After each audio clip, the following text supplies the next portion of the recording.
Hey there, this is Vicki Arsenault, and you're listening to another episode of Facing Your Fears.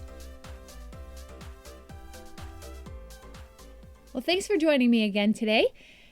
I am carrying on with this conversation about the Israelites because it's just on my mind. Last time we were talking about how God got them out of Egypt and they're in the wilderness and He is providing manna and quail for them every single day. Told them they're supposed to take a certain amount. Some of them took a little more and it turned out to be this stinky, maggoty mess. But what I keep thinking about too is the fact that they were wandering for 40 years.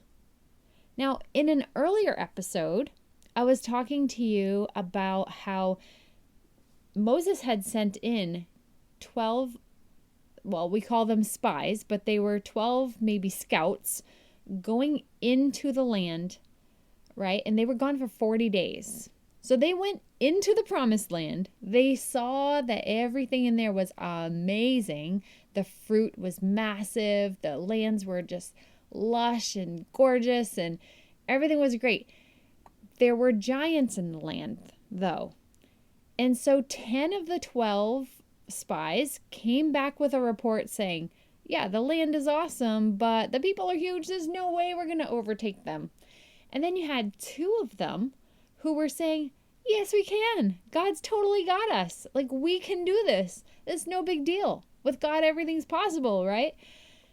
But the majority wanted to listen to the majority of the spies. So the 10 sent the seeds of doubt and unbelief into the masses of Israel.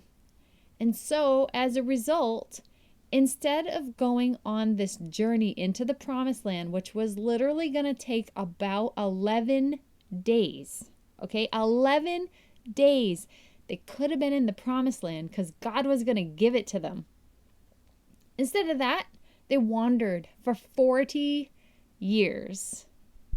And what it really got me thinking about is us today. How many times does God have something right in front of us and He's told us to go and do it? We know He's told us to do it.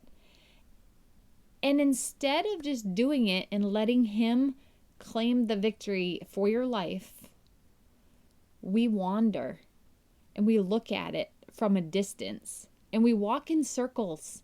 We go all over the place. We try all the things to just try to create our own promised land instead of just doing what God had told us to do in the first place. We wander.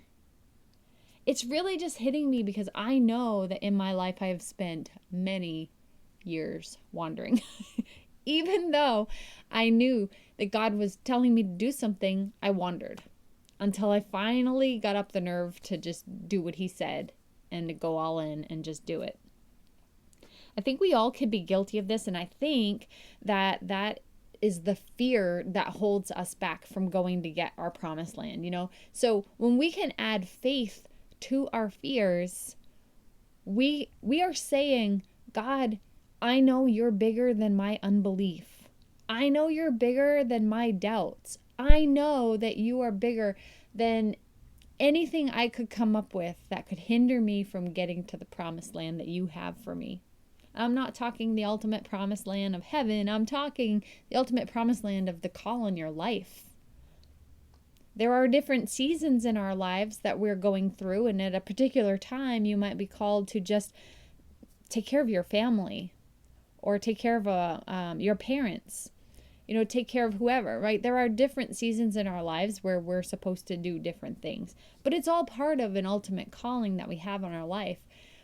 But I feel like there are a lot of women out there who sometimes they just say, you know, that isn't for me. You're so stuck in the wilderness that maybe you don't even hear that God has a promised land for you. I want you to know you do have a call on your life. There is something, even if it's buried deep in the back of your mind, there is something that you have a desire to do.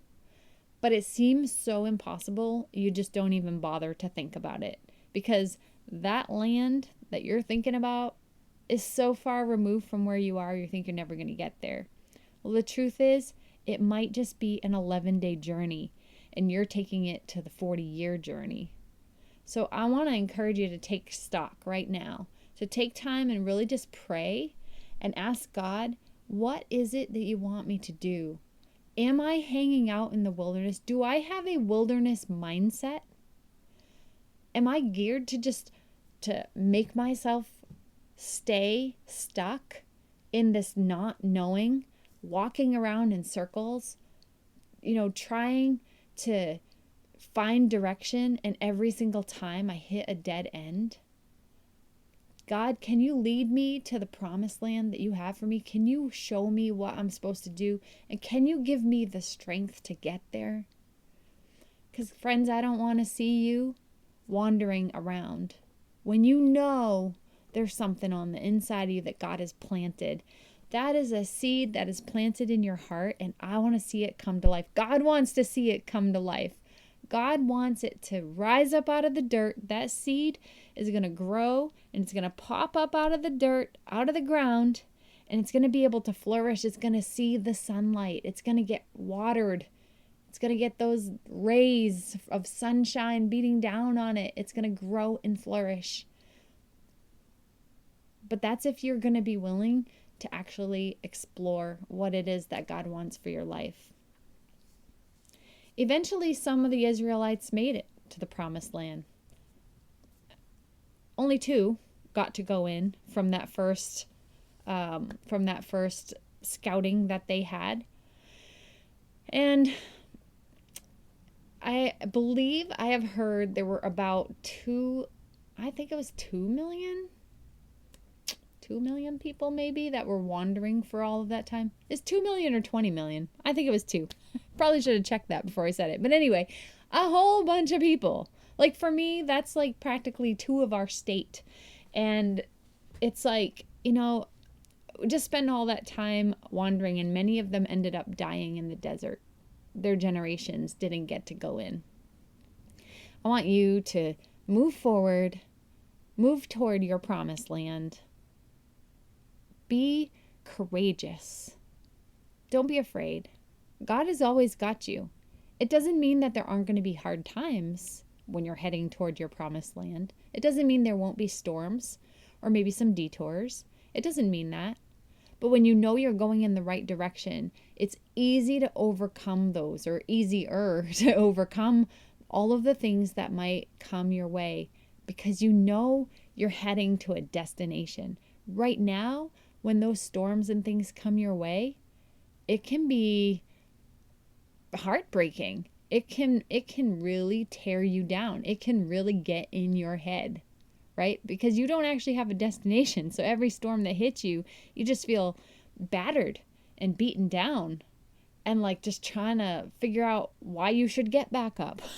When you start actually living for that seed that God has planted in your heart, then even when those things come, you go back to my favorite verse in Micah 7:8.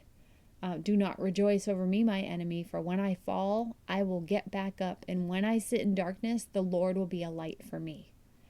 When you have your destination in sight, you know where you're going, then when you do get knocked down and the storms of life come at you, you get back up. When you don't have any clue and you have no destination, you're going around aimlessly, sometimes it's hard to see the light at the end of this terrible tunnel that you're stuck in, right? So I just want to pray with you today and encourage you to really go after it. You don't have to be sitting in the background. You get to be the star of your life. You're the main character of your life. Everybody around you is just a supporting character. You're the main character. So make sure that you're seeking the Lord and asking Him what it is that you're supposed to be going after. And really just listen. See what He has to say. And you know what? Tell Him, I don't want to be a wanderer. I don't want to keep going around in circles anymore. I want to do your will for my life. Even if it seems like something I don't want to do. Even if it's something I am uncomfortable with.